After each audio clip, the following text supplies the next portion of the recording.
दोस्तों जो पुल होते हैं यानी कि ब्रिज होते हैं वो सिर्फ दो किनारों को जोड़ने का ही काम नहीं करते हैं बल्कि अपने साथ अपने इतिहास यानी कि हिस्ट्री को भी समेटकर बड़े गर्व से खड़े रहते हैं। लेकिन हाल ही में कुछ ऐसा हुआ है जब एक पुल ज्यादा लंबे समय तक खड़ा नहीं रह पाया। जी हाँ दोस्तों, मोरबी पुल भी कुछ ऐसा ही था। 143 लोगों की मौत के बाद अब इसे मौत का पुल भी कहा जा रहा है। लेकिन इस सब के बावजूद गुजरात के इस 100 साल से भी ज्यादा पुराने पुल का इतिहास बेहद ही रोचक रहा है। आप सबको पता ही है कि मोरबी पुल हादसे से पूरा देश शोक में है। रविवार की शाम को इसी पुल के टूटने से लगभग 140 से ज्यादा लोगों की मौत हो गई है। ये पुल 100 साल से भी ज्यादा पुराना था, इसलिए इसे हाल ही में रिपेयर किया गया था और जनता के लिए खोला गया था। लेकिन फिर भी एक ऐसी लापरवाही हुई कि इस पुल के साथ साथ लगभग 500 लोग भी नीचे गिर गए और उनमें से 140 से ज्यादा लोग काल के गाल में समा गए। दोस्तों रविवार की शाम को वो समय था 6:30 बजे के आसपास का, जब लगभग 500 लोग एक साथ इस पुल पर पहुंच गए, जो कि इस पुल की कैपेसिटी से बहुत ज्यादा वजन है। फिर एक दर्दनाक हादसा हुआ और इस पुल के साथ लगभग 500 लोग भी नीचे बह रही माच्छू नदी में गिर गए। मरने वालों में कई बच्चे और महिलाएं भी हैं। इस हादसे के बाद पुल के इतिहास, उसकी मरम्मत और लापरवाही को लेकर कई सारे गंभीर सवाल उठ खड़े हुए हैं। एक प्राइवेट फर्म ने लगभग 6 महीने तक मरम्मत का काम किया था और 26 अक्टूबर को गुजराती नववर्ष दिवस पर इसे जनता के लिए फिर से खोल दिया गया था। अद्भुत इंजीनियरिंग और काफी पुराना होने के कारण इस पुल को गुजरात की पर्यटन की सूची में रखा गया था। आज मौत का पुल के तौर पर बदनाम हुए इस पुल की, इस ब्रिज की एक अलग ही कहानी है। दोस्तों ये एक सस्पेंशन पुल था जो कि एक आम पुल से थोड़ा अलग होता है। दोनों किनारों पर मीनार नुमा ढांचों से जुड़े लोहे की यानी स्टील की तारों से लटकने वाले पुल को सस्पेंशन ब्रिज कहा जाता है। हावड़ा ब्रिज, प्रयागराज का नैनी पुल, दिल्ली का सिग्नेचर पुल, ये सब एक ही श्रेणी के पुल होते हैं, एक ही श्रेणी के ब्रिज होते हैं। जैसा कि मैंने पहले बताया, ये कोई आम पुल नहीं था। 1887 के आसपास मोरबी के तत्कालीन राजा वाघजी ठाकुर ने इसे बनवाया था। मोरबी पर उनका शासन 1922 तक रहा। जब लकड़ी के इस पुल का निर्माण किया गया था तो इसमें यूरोप की सबसे आधुनिक तकनीक का इस्तेमाल हुआ था। इतिहासकार बताते हैं कि मोरबी के राजा इसी पुल से होकर अपने दरबार जाते थे। यह पुल दरबारगढ़ पैलेस और नजरबाग पैलेस, जो कि शाही महल हैं, उन दोनों को जोड़ता था। बाद में यह दरबारगढ़ पैलेस और लखधीर जी इंजीनियरिंग कॉलेज के बीच कनेक्टिविटी का बहुत ही मुख्य मार्ग बन गया। इस पुल की चौड़ाई 1.25 मीटर और लंबाई 233 मीटर थी।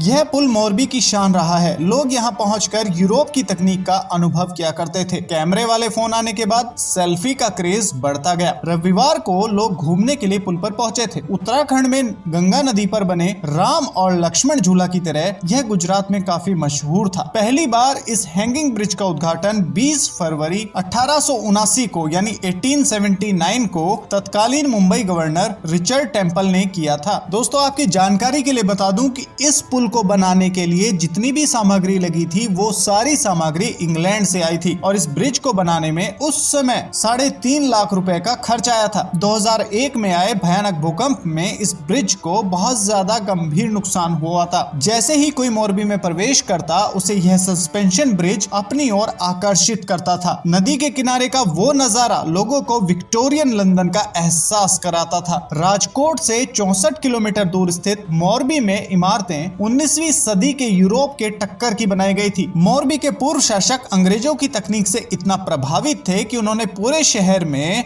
उसका इस्तेमाल किया था। शहर में आगंतुक का वेलकम यही पुल करता था। शहर में जो भी बाहर से पर्यटक आता था उसका वेलकम करने के लिए यह पुल शान से खड़ा होता था। दोस्तों इस पूरे शहर में यूरोप की शैली की छाप दिखती है। इस पुल से आगे बढ़ने पर ग्रीन चौक चौराहा है जहां 3 गेट से पहुंचा जा सकता है और हर गेट में राजपूत और इटालियन तकनीक का अक्स दिखाई देता है। सस्पेंशन ब्रिज शानदार इंजीनियरिंग का उदाहरण रहा है। यह बताता है कि आज से 150 साल से भी पहले मोरबी के राजा की सोच कितनी प्रगतिशील और साइंटिफिक हुआ करती थी। मोरबी की एक अलग पहचान बनाने के लिए इस यूनिक ब्रिज का निर्माण किया गया था। अंग्रेजों के समय का यह हैंगिंग ब्रिज जब टूटा तो उस समय कई महिलाएं और बच्चे इस पुल पर मौजूद थे। इससे लोग नीचे पानी में गिर गए। हालांकि कुछ स्थानीय लोगों ने हादसे से ठीक पहले कुछ मनमौजी टाइप के लोगों को पुल पर मस्ती में कूद फांद करते हुए देखा और उसके बड़े तारों को खींचते हुए भी देखा। लेकिन हो सकता है कि इन मनमौजी कर्मोजी लोगों की वजह से नहीं बल्कि भारी भीड़ के कारण पुल टूटकर गिर गया हो। कुछ भी कारण रहा हो ये तो जांच का विषय है, लेकिन ये हादसा बेहद ही दर्दनाक था। पुल गिरने के चलते लोग एक दूसरे के ऊपर गिर पड़े। दीपावली की छुट्टी और रविवार होने के कारण इस मशहूर पुल पर पर्यटकों की भीड़ उमड़ी हुई थी। ये भी जांच का विषय है कि निर्धारित कैपेसिटी से ज्यादा लोग एक साथ पुल पर कैसे पहुंच गए और जो वहां का मैनेजमेंट देख रहा था, सिक्योरिटी देख रहा था, उसने इतनी बड़ी लापरवाही की कैसे।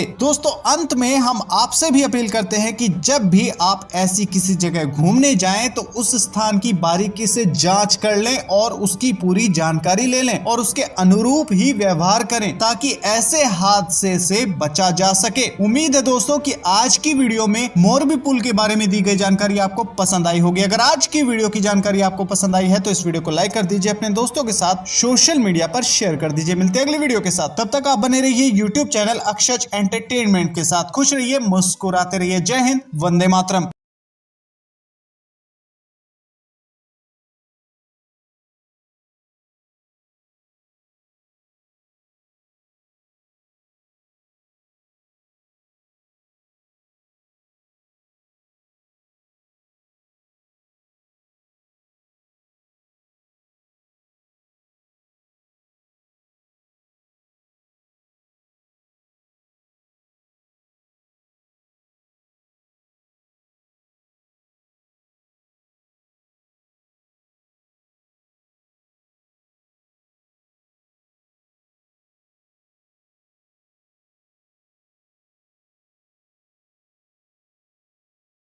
Yeah.